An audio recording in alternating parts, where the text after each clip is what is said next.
इस जल में जो है बैठ करके तुम क्या कर रहे हो? या अपनी जिंदगी को बिताना चाहते हो या मरना चाहते हो? अरे बाहर निकलो।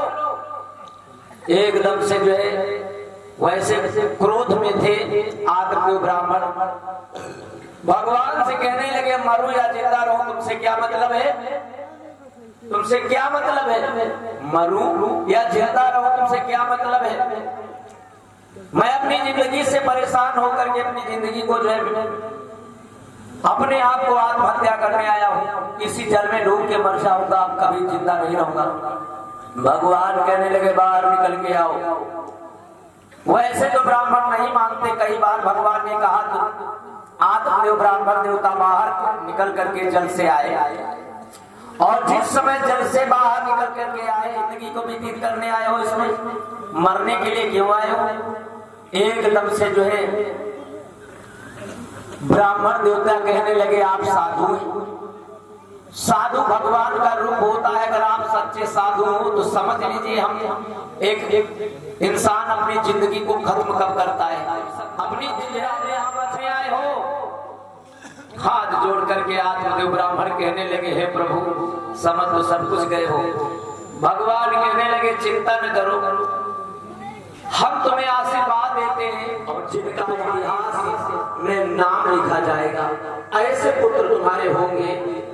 आत्मदेव ब्राह्मण देवता और फल निकाल करके कहा आत्मदेव ब्राह्मण जी से ये फल ले जाओ और अपनी स्त्री को खिला देना। इस फल में ऐसी तासीर है तुम्हारी स्त्री अंशुवती हो जाएगी, बड़ा सुंदर उससे पुत्र होगा। आत्मदेव ब्राह्मण कहने लगे महाराज प्रभु ये बताओ कि जो है ऐसी कोई फल में तासीर सबसे भी झूठ बोल लिया करते हैं। कहने लगे भगवान हे आत्मदेव आप हमें झूठ बना रहे हो। सुनो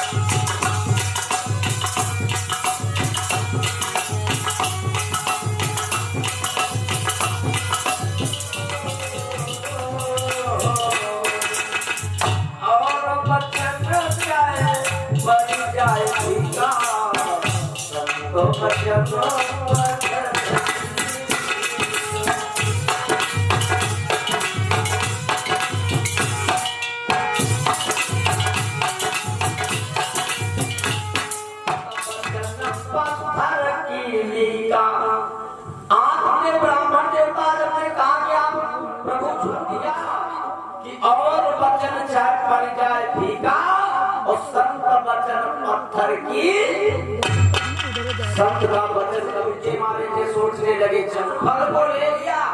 ब्राह्मण देवता जंगल से ब्राह्मण फिर घर में आए।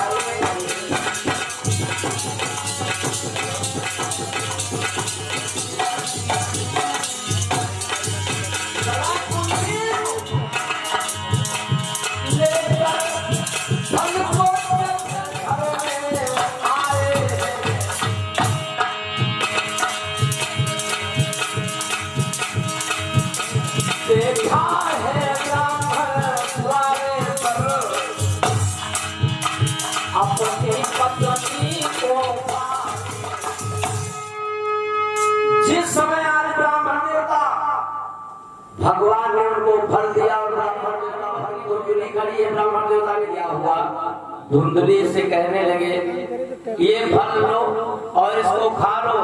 किसी महात्मा ने और इस फल को हे देवी इस फल को खाने के लिए महाराज ने कहा तो एकदम से कहने लगे नहीं मेरी संतान हो। अरे जो है इस फल को खाने से गर्भ फैल जाएगा, बड़ी पीड़ा होगी उधर में, जब ये हमसे नहीं हो पाएगा मैं इस फल को नहीं खाऊंगी। मेरे प्यारे भक्तों आज जब घुड़क जमाई है महाराज आत्मदेव ने अपनी पत्नी पर तो डर के मारे आज जो है पत्नी तालियां बजाते हुए हिलोरा लेते हुए भगवान का ध्यान करना चाहिए। बोलिए भगवान